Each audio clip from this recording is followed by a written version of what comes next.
went to a seminar last week to learn how to run my business more smoothly.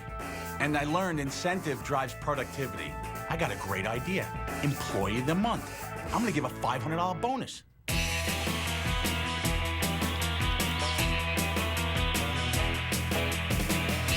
Win cash and other perks? It's funny, I knew I'd find you out here. What are you doing? Got some competition going on around here. You gotta earn it. You gotta step your game up. Listen, you gotta cut this out, too. We gotta meet 2 clients right now, so go inside and clean up. Oh! On that note, taking it in. Employee of the month. You know who's winning the perks, baby. Too bad Brett didn't read the fine print. That slacker, he couldn't win anyway. We're trying to recreate the hoses on the DJO Iceman tank. I promised the client that the tubes would be clear and they'd be able to see bubbly water inside of them. But Denny's idea didn't work out as planned. Keep going. It's done. It's done. It kicked in? Yep, kicked in. That ain't gonna work. Next. Luckily, yours truly, future ATM Employee of the Month, has a plan. I know exactly what to fill these hoses with. What? Hair gel. Hair gel. Yeah, hair gel. How'd you even think of hair gel? You have no hair. I used to have locks. You know I had long hair back in the day. I got hair gel at home. It has the bubbles in it. Yeah, that clear tube, you know, when you squeeze, look at the bottle, you see all the bubbles in it? That's what we're looking for. That's a good idea. How much do you think we're gonna need? 6, 7 gallons. No problem. No problem. I can get it, no problem. I got it covered, buddy. I got you. Employee of the month, baby. ATM's productivity is at an all-time high.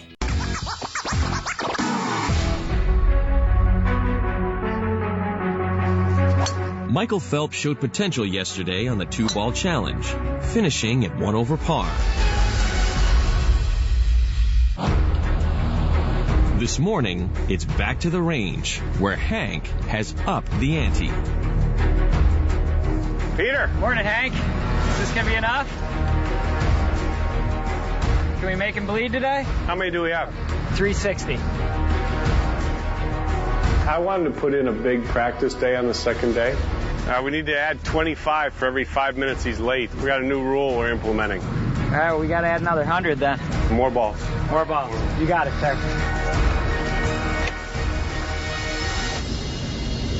Now we're talking. I like it. Yeah. I love the attitude. You got to be able to practice a bunch, and we got enough balls today, I think. You know, that is something that obviously I need. That's something that I haven't done before. What are you doing? Documenting? Yeah. Seeing how many of these things I got to hit. That would be 525. Only 525? Number 1. You're off to a start. When I was hitting my first couple, they were just terrible. And I was like, oh, this is going to be brutal. Hank's going to kill me. Shorter, quicker. Hit it like you mean it. As soon as you do a bad one, you slow up on the next one. Good. That's your tendency, you know, bud. One bad You hit one. a bad when you slow down. Off the, yeah, you just slow-mo on the next one. Stay aggressive, okay?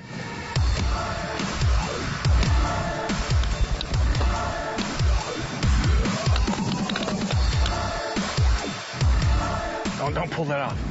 It's all next on Donald J. Trump's Fabulous World of Golf. In just 3 weeks' time, Donald Trump will make his return visit here to Aberdeen, Scotland, the site of his biggest and boldest project, an 18-hole golf course and resort along the North Sea. Well, Scotland is a great place. It's a beautiful place, and it's an amazing country. It's also the country where my mother was born. And I have the best piece of land, according to virtually every architect that's seen it anywhere in the world. To get in the mood for his upcoming trip, Trump is visiting the Hammerstein Ballroom inside the Manhattan Center in New York City tonight for a charity Scottish fundraiser called Dress to Kilt. Matt and Genevieve Embler are looking for a Rocky Mountain log cabin to call home. After an hour-long off-roading adventure from the town of Lake City, they have just arrived at the second property. You cannot possibly be serious. This is not the only way to get to the cabin, right? Yeah, You want me to walk across that? that's the only way. Okay. After driving an hour up very questionable roads, I was definitely rethinking exactly how far was too far. This log cabin is redefining remote for me. You okay with that? We didn't see any power lines on the way up.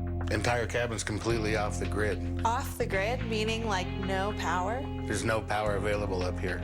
That seems like a little bit of a risk to me. Being off the grid is kind of neat. It's a man's thing, I guess. There's two 1,000-gallon propane tanks buried down by the road there, and that operates the refrigerator, the stove, and the hot water heater. With water service from a well and plumbing on a septic system, the lights and standard 110-volt outlets are powered by the solar panels out back. It's all stored in this bank of batteries inside this chest.